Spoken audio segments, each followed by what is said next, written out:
Joe in real life. Another freezing cold day here in Savannah, Georgia. I'm getting ready for my run and I'm just not into it. I'm not at all into it. Today was a rest day or a pseudo rest day. So what you're seeing is me building up to 3 sets of 3 each side for Turkish get-ups. And I've got my old kettlebells out. I'm going to stay away from the bar for a little while. It's just slightly too heavy for 3 sets of 3. And yeah, man, as you can undoubtedly tell already, they are pretty ugly. You know, that's only 15 pounds and I'm just, ugh, gross. My bum's cute, I will say that, but otherwise, we're in a rough spot here. I love Turkish get-ups exactly for this reason. They're awkward. The body, my body at least, hates them. I find you keep the intensity low and the volume low, and it is a great mechanics primer, you know. And if you have mechanical issues, and Lord knows I do, I can't think of anything better than the Turkish get-up, honestly. Now, the actual form, the path to getting from the floor up, that can vary pretty wildly person to person. What you're seeing me do clumsily here is the basic structure, you know. Arm extended, lying prone. Same leg as the arm, and the other arm flat on the ground. You prop yourself up kind of in stages, you know. First you roll onto the elbow, then you post onto the hand, then you sneak a leg underneath and post onto the knee, then you rise in kind of a split squat, back down the same way you came up, at least in theory. Not a great theory, just because there are going to be nuances, you know. And the more you do them, the better you get at them, which sounds great, but I actually think having it as an awkward lift that you revisit occasionally is even better. Unless you're working on something specific, which I'm going to try and do. But it's kind of like an amazing little test, you know? So like, let's say you do a 12-week cycle and you feel like you've gotten a lot stronger. And you did a single Turkish get-up with 55 pounds, right? Well, if you should be able to get up with 60 or 65 pounds, provided you actually got stronger, you know? I mean, if you consider the mechanical difficulties as being equal because you weren't really practicing it, then you should be able to add another 5 pounds or 10 pounds. My garage door, guys, excuse this. Gonna try and hide from the wind. I know it echoes the volume here, but I don't have much choice. So then you have like a great little test. A lot of the old-timey strongman moves have a similar vibe. Like, I love the two-hand anyhow. And I think as a lift that you only visit like once every 3 months or so, it's a great test of like overall strength. You know, are you actually improving or not? Because to some extent, putting weight on your back and moving up and down, doing a squat, that feels like there's strength, obviously. There's real strength there. But it's also a skill. Like, you can learn how to squat better without getting any stronger, you know? The two-hand anyhow, like, especially if you only see it every once in a while, good luck learning it. Like, it's so weird and so... Maybe I'll show you one in a couple days. It's a fun lift, and I haven't done it in a minute. I forget what my max is, but boy, like, just getting the first weight overhead is challenging. And then you've got to, like, pick something, you got to get down, pick something from the ground with the other hand and get it overhead. So one arm is always heavier than the other. And then you have the added challenge of trying to balance out one arm to the other arm, you know? So like, what's the max weight you can get up with your right hand? Okay. So what's the max you can get up with the left? Do it left side first rather than right. It's an interesting movement. I should do it more, but it's really discouraging. I guess I'm giving myself an out. That's my reason for not doing it.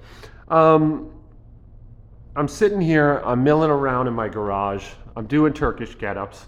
Overall, I'm enjoying my life and having a good time, but I'm sort of kicking around some dark thoughts too, you know?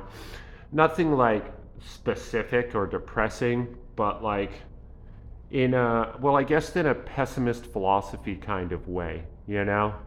I was thinking about nature and how nature is just this cacophony of unchecked horrors, you know, that almost everything alive in nature either dies from exposure or is eaten alive out in the wild.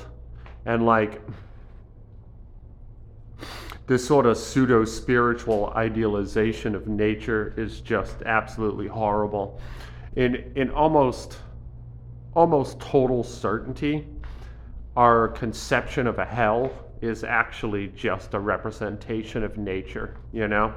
When you think about the old tribal Judeo-Christian religions way back, and I say Judeo-Christian because it was really Judeo, but you know, it's hard to say what some of those off branches were more like. Maybe Christian Gnosticism, you know? That's just speculative. But like, I like to think a conception of hell arrived out of a conception of exile. Like, follow the rules of the community or you're going back to the wilderness. What happens in the wilderness? I mean, what doesn't? You know, you get gangbanged by your children and eaten alive by a coyote.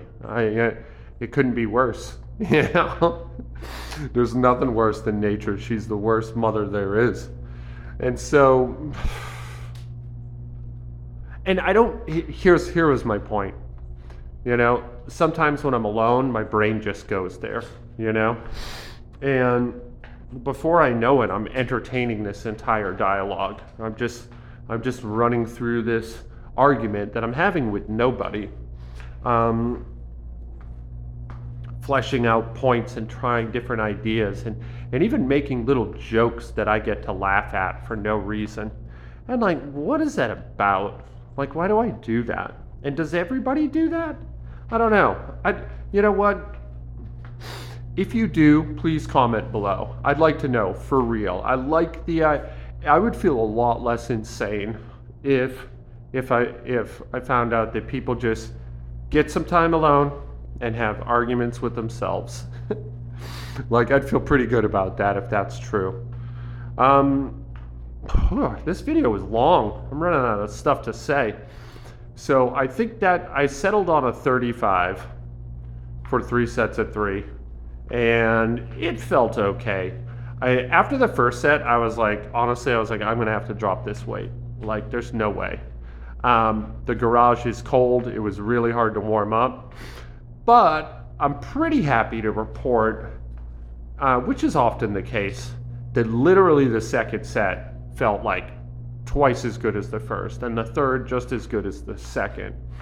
That's motor pattern stuff again, you know? You kind of have to, you have to grease that motor pattern a little bit. My first set, especially on the left side, was absolutely exhausting. I just had a really miserable time, and I kept thinking I'm gonna drop this 35-pound bell on my skull, and I'll be sitting downstairs with my dark thoughts bleeding out. Every bit as cruel as nature, but entirely man-made. Also, I gotta do something about my hair, man. I don't like that bald spot. I gotta just have one giant bald spot. That being my head, and not one weird little patch. Doesn't make me feel good. I guess that's why there's hair growth treatments and stuff, but I'm not gonna do that. Vanity. Vanity kind of disgusts me. Oh, am I jumping on the 35 on the other side? Okay. I didn't realize I filmed both. So yeah, this is my first set of 35 with my left hand. You can see that elbow tricking out. Not cool. Like, really rough. Really technically bad. You know? But anyway, this is Joe in real life. I love you guys. Be good to each other out there. I'll talk to you tomorrow. This is what I'm doing on my rest days. I'm doing one-arm deadlifts, Turkish get-ups, one-arm snatch to one-arm overhead squats. And they're really fun, and I'm not tired at all. I have no reason not to run. So I'm just gonna put my shoes on and get out there and freeze my dick off, I guess. But yeah, I'll see you tomorrow. Like I said, love you guys. Hope you have a great day.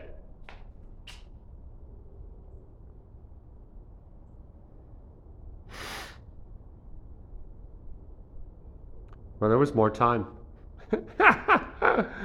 Oh, and here I come, moseying over to the camera. Look at that leg just drag. Boo. See you tomorrow.